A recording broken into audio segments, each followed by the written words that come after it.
Today we are going to create the base and the first coil for your coil pot. So let's do a review of materials. You're going to work on a clay mat unless the clay mat starts to make it hard to roll coils or anything else, and then you're welcome to work on the table. Just remember to wipe off any clay residue that may be on the table at the end of the period. You're also going to need a cup that looks like this. We're going to be using this to trace the shape of your base. We're actually going to be using the larger side. And then you're going to need a fork, a pink tool, an X-Acto knife, a cup of water. Make sure you don't have too much water in your cup because it could easily spill. And then a rolling pin to roll out your base. Now I also have a turquoise tool here. It's up to you whether or not you use one of these. They can help you smooth and blend in areas where maybe your fingers are not working so well. But if you don't want to use these, if you don't find it beneficial, you don't have to use one. So I've got some clay here in the center of my mat, and I've already flattened it with my palm just to get this started. This is actually quite a bit of clay. I'm not going to need nearly this amount to create my base, but for demonstration purposes, I just put more out than I thought I would need. So I'm going to take my rolling pin. I'm actually going to stand up to do this. And I'm going to start slowly rolling this out, putting even pressure down. And you'll notice I have my hands right on the roller. I am not using the handles. I like the pressure to be right over top, whatever it is I'm trying to flatten. Okay, I'm going to set this aside for a minute. I'm going to pull my base up, and hopefully it's not stuck to the mat. This is a really important step. Please don't forget to do that. If you roll your whole base out and then try to cut out your base and it's stuck, you're probably going to destroy it getting it up on the mat. The other thing that I'm doing here is I am rolling in another direction so that I can put nice even pressure down, and my base will have a nice even thickness. All right. Okay, once again, I'm going to pull this up to make sure that it's not stuck. We're going to rotate it again, and then I'll flatten it out so that I am ready to use my plastic cup to create the shape for my base. And I can sit down for this.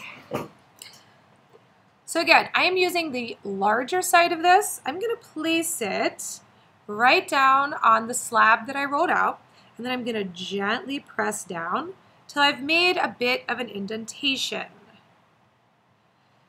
Okay, and I can pull it up, and it looks about like that. I'm going to take my X-Acto knife now, and I'm going to cut off the excess clay. I'm not going to go all the way around the circle at once. I'm actually going to do this in pieces. I can make a cleaner cut that way if I don't try to go all the way around the circle. I'm going to go nice and slowly.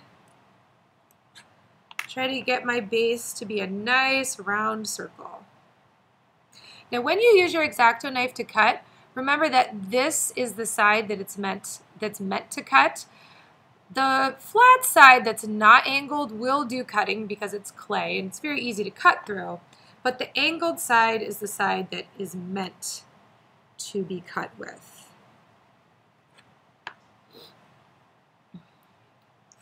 Okay, when I'm done cutting this out, we're going to take a look at the thickness of our slab or our base.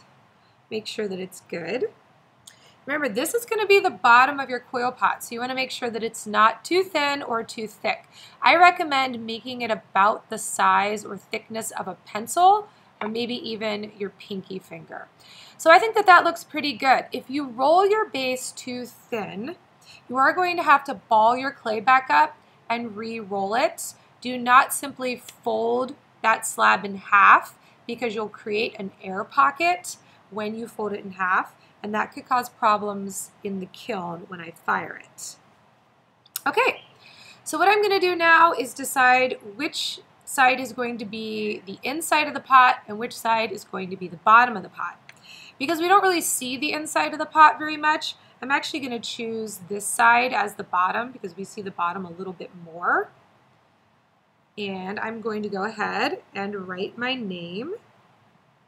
I'm using my pink tool to do this, just lightly scratching my name in.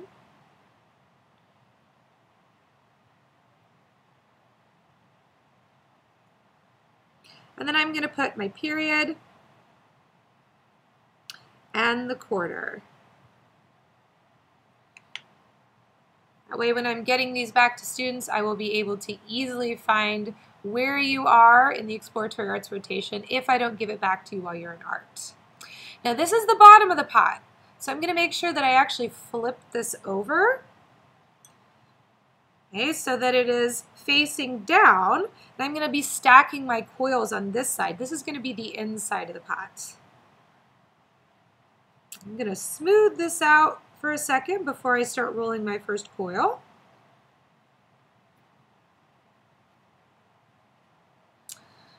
Okay, and I'm going to set this to the side. So I'm going to grab some clay. I'm going to put my extra clay back in my clay container so that it doesn't dry out. Move my tools off my mat so I have a nice clear workspace. And I'm going to start rolling just a simple plain coil. I'm not going to start doing the coils that have design in them, like the spiral coil or the triangular spiral coil or the braids or anything like that, until I've got 1 or 2 regular coils already attached to my base. Remember that if you're doing just a regular coil, you want to make your coil a little bit thicker so that it helps build some height to your coil pot. And you're not working and working and working and your coil pot's not getting any taller, which would happen if your coils were really, really skinny. Remember that I like to cut the ends of my coils off because normally they don't look so nice. And now I've got a nice even coil. It's nice and even in thickness. It looks pretty round. So I'm going to go ahead and size it onto my base. Just scooch this up a little bit. Okay. I like to stand when I do this so I can see my base from up above, and it helps me position that coil so that I know I've got the edge of my coil lined up with the edge of my base, which is really important.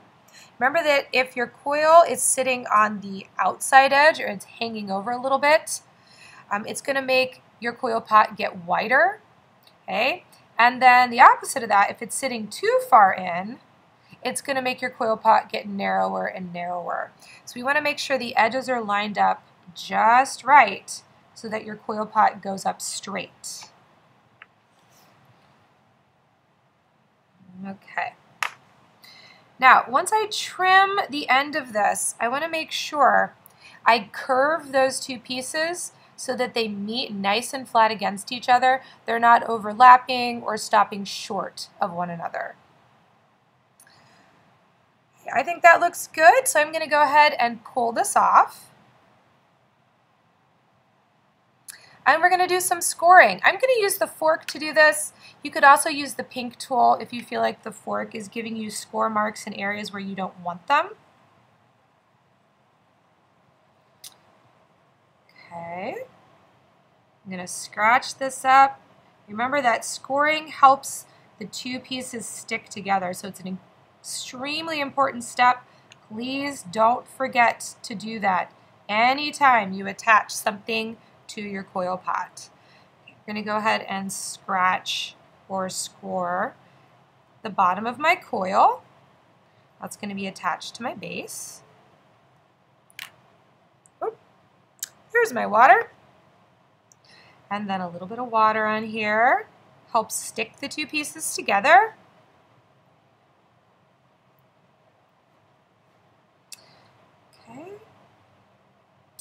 Now I'm going to reposition that on here and do a little bit of work to smooth things out.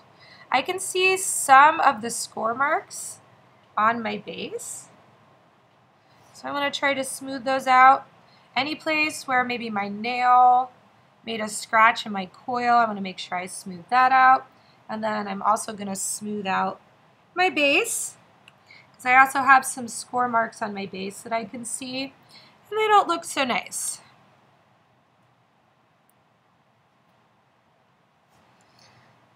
Okay, pick this up, make sure it's not stuck to my mat.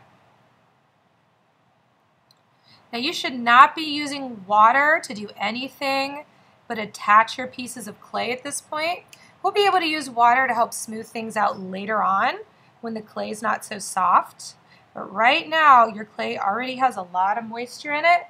If you go ahead and add more water, it's going to make your clay get kind of slimy, and that's going to turn into a big mess, which we do not want. Okay. So that's how I start my coil pot. In the next video, I'm going to start to build some height and use some coil designs. So I will see you in the next video. Bye!